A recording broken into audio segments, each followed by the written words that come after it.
আসসালামু আলাইকুম বন্ধুরা, আজকে শিখবো প্রোটিন অ্যানালাইসিস। তো এটার কাজটা মূলত হচ্ছে যে সাপোজ আমরা কোনো একটা প্রোটিনের নতুন একটা প্রোটিন পেলাম। সাপোজ একটা ব্যাকটেরিয়ার একটা প্রোটিনের আমরা অ্যামিনো অ্যাসিড সিকোয়েন্সটা পেলাম। এখন এই প্রোটিনটা অ্যাকচুয়ালি কোন কাজে লাগে, যে এটা কি সলিউবল প্রোটিন নাকি এটা ট্রান্সমেমব্রেন প্রোটিন নাকি মানে এর ক্যাটাগরিটা কি, তো এটা তো আমরা শুরুতে জানতে পারি না। তো এটা জানার জন্য মূলত আমরা এই প্রোটিন অ্যানালাইসিসটা করে থাকি। তো এর জন্য আমরা বিভিন্ন ধরনের ওয়েবসাইট বা সার্ভার ইউজ করি। তো আমরা এ টু জেড সব এখানে দেখবো ভিডিওতে। তো যেহেতু আমাদের কাছে মানে আপাতত আমার কাছে কোনো নতুন নতুন প্রোটিনের অ্যামিনো অ্যাসিড সিকোয়েন্স নাই যেটা নভেল একদম। তো সেই জন্য আমি যে যে যা করবো যে আমি প্রথমে এনসিবিআই চলে যাব। তো আমি যাচ্ছি এখানে, যে প্রথমে ক্রোম ব্রাউজারে গিয়ে এনসিবিআই যাবেন।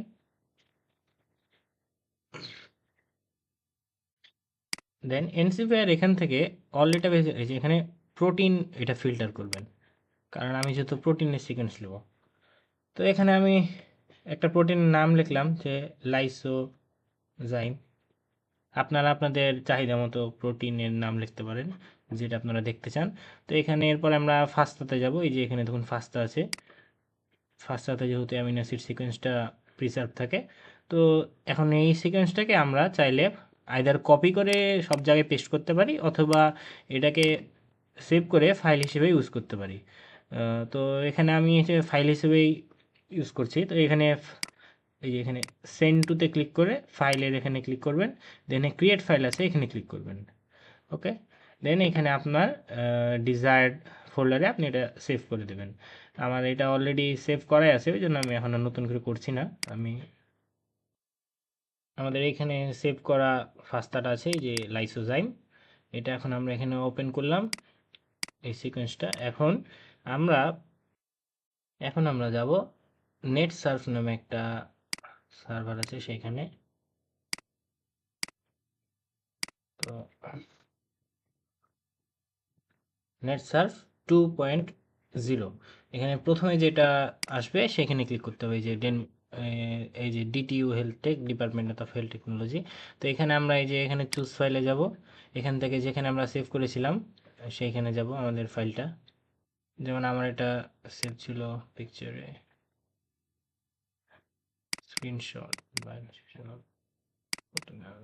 ওকে, এই যে লাইসোজাইম, এটা এখানে আমরা এটা ওপেন করব। এখন ওপেন হয়ে গেলে এখন এটা আমরা সাবমিটে ক্লিক করব। দেন কিছুক্ষণ পরে আমাদের রেজাল্টটা এখানে চলে আসবে। তো নেট সার্ফ এটা মূলত যেই কাজটা করে, যেটা সারফেস মানে এক্সপোজড কী পরিমাণে আছে প্রোটিনটার সেটা দেখায়। তো যদি বেশি পরিমাণে সারফেস এক্সপোজ থাকে সেক্ষেত্রে বোঝা যায় যে প্রোটিনটা মানে এনভায়রনমেন্টের সাথে ইন্টারাকশান হবে, বেশ ভালো হবে। আর সারফেস এক্সপোজড রিজিয়নগুলো লাল কালার দিয়ে ইন্ডিকেট করা হয়। আর যেগুলো ব্লু কালার সেগুলো হচ্ছে আপনার মানে ভিতরে স্ট্যাবিলিটি দেওয়ার জন্য ওই অংশগুলো কাজ করে, যে প্রোটিনটা যাতে একদম ডিটাচ না হয়ে যায় একবারে এই ক্ষেত্রে। তো সাপোজ এটা যেমন লাইসোজাইম নিয়েছি, এটার একটা মানে যেটা বৈশিষ্ট্য দেখতে পাবো সেটা হচ্ছে এটা একটা সারফেস এক্সপোজড প্রোটিন, কারণ এটা যেহেতু বডিতে থেকে বিভিন্ন মেটাবলিক ফাংশনে হেল্প করে, তো এটাকে মানে বডিতে মুভ করার প্রয়োজনীয়তা আছে। তো সেক্ষেত্রে এটা সারফেসটা এক্সপোজড হওয়া লাগবে। আর আমাদের রেজাল্টটা এখনই আসবে, তখন আমরা বুঝতে পারবো ভালোভাবে। এখানে আমাদের রেজাল্টটা চলে এসেছে।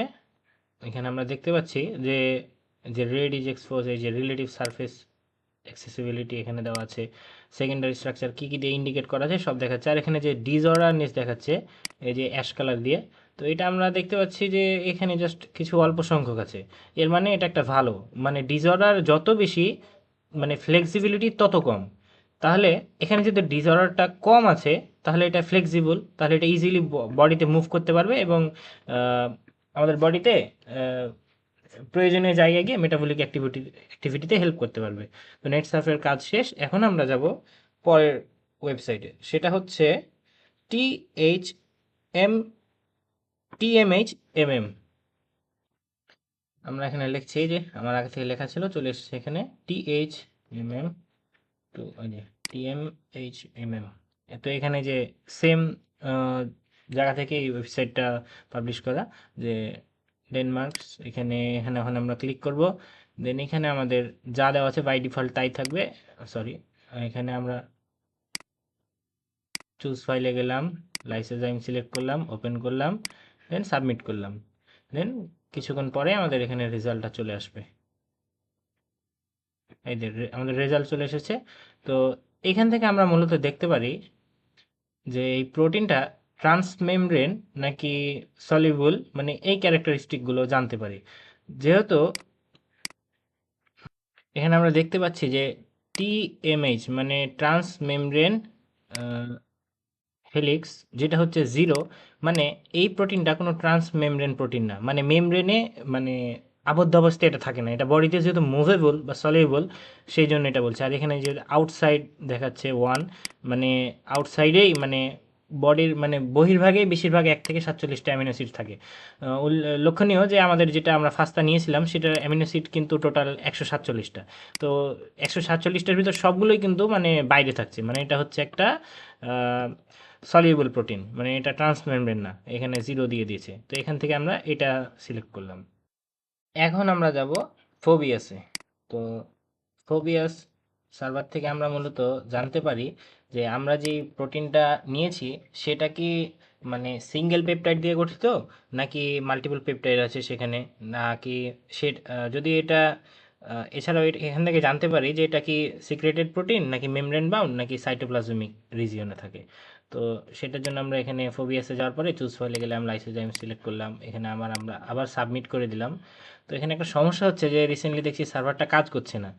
যদি কাজ করে থাকে তাহলে আপনারা এখান থেকে আপনাদের ডিজায়ার্ড রেজাল্টটা পেয়ে যাবেন। তো যেহেতু যতটুকু পেয়েছি এই পর্যন্তই দেখালাম। দেন এখন আমরা যাব পিডিবিতে, সেখানে আমরা প্রোটিনের 3D স্ট্রাকচারটা দেখব। তো পিডিবিতে যাওয়ার পরে এখানে গেলাম। এখন আমরা এই যে এখানে আপনারা দেখতে পাচ্ছেন enter search term ligand or sequence. তো এখানে আমরা যে ফাস্তাটা নিয়েছিলাম সেই সিকোয়েন্সটা পেস্ট করব এখানে। তো লক্ষণীয় এখানে কিন্তু এই যে অ্যাক্সেশন নাম্বার আছে এটা কিন্তু নেওয়া যাবে না, ঠিক আছে।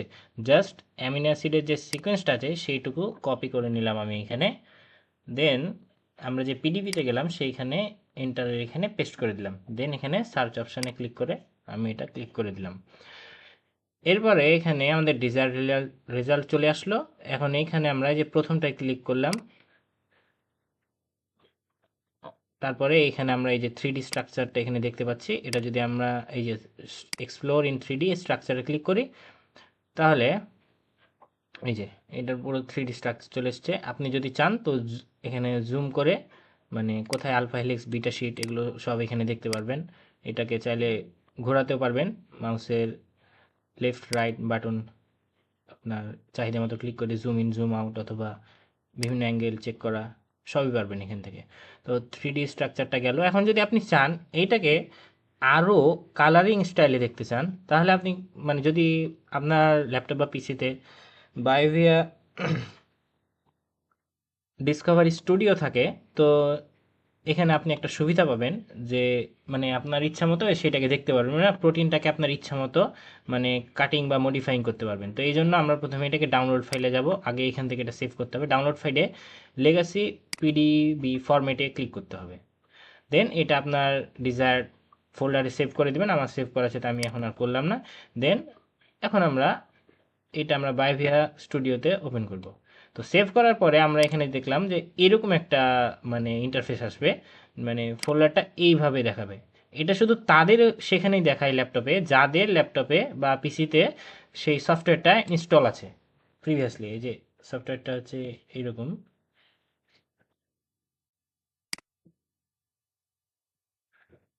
যে এই যে দেখুন এই যে মানে এইটা হচ্ছে আমাদের সফটওয়্যারটা। তো এটা আমার ল্যাপটপে যেহেতু আগে থেকে ছিল আমি ইনস্টল করার ওয়েটা এখানে দেখাচ্ছি না, আপনারা নিজেরাই ইনস্টল করে নেবেন, নাহলে পরে এক সময় নাহলে দেখাবো সেটা। দেন এখানে লাইসোজোমে ক্লিক করে আমাদের 3D স্ট্রাকচার দেখার জন্য প্রোটিনটা এখানে ওপেন হয়ে যাবে।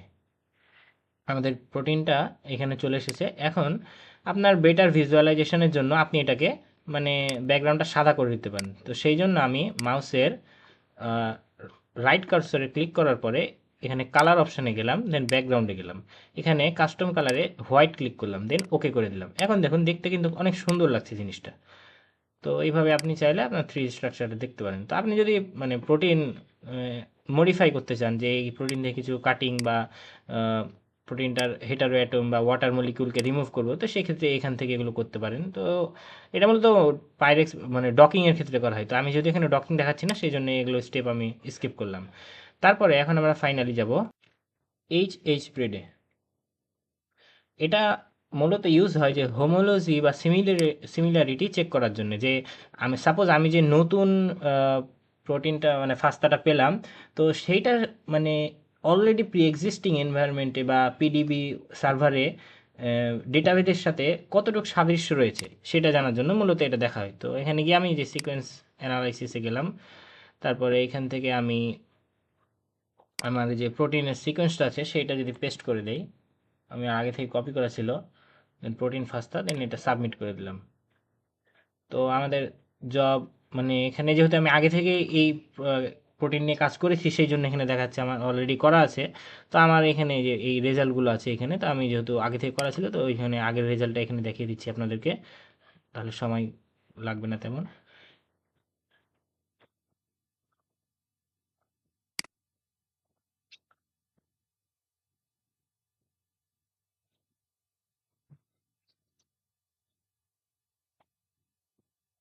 এখানে আপনারা হোমোলজি বা সিমিলারিটি দেখতে পারেন। তো এখানে যত রেড দেখতে পাচ্ছেন, এটার মানে হচ্ছে তত বেশি সিমিলারিটি এখানে, মানে যে আমরা লাইসোজাইমটা দিয়েছিলাম, এটা আমরা দিয়েছিলাম সম্ভবত একটা গরুর লাইসোজাইম ছিল সেটা। তো এখানে গরু, মানুষ বা বিভিন্ন আরও যত প্রাণী আছে সবার লাইসোজাইমেই কিন্তু কিছু সেম সিকোয়েন্স থাকে, সেগুলো লাল কালার দিয়ে দেখাচ্ছে। তো যেগুলো মানে হিটের সংখ্যা এখানে দেখাচ্ছে। তারপরে এখানে দেখুন যে এখানে ই ভ্যালুর মানটা মানে অনেক কম, মানে ই ভ্যালু মানে যত কম তত ভালো, মানে যে রেজাল্ট একদম নিখুঁত এসছে আমাদের। বা এখানে যে সিমিলারিটি যে দেখছি 100%ই মিলে গেছে, যেহেতু এটা অলরেডি এনভায়রনমেন্টে এক্সিস্টিং একটা প্রোটিন, সেই জন্য এখানে আমরা 100% এখানে মিল পাচ্ছি। তো আমরা তো যে কাজটা করবো সেটা তো হচ্ছে যে নভেল একটা প্রোটিন যদি এখানে দিই, সেক্ষেত্রে প্রবাবিলিটি কতটুকু ম্যাচ খাই সেই জন্য, তখন কিন্তু 100% আসবে না।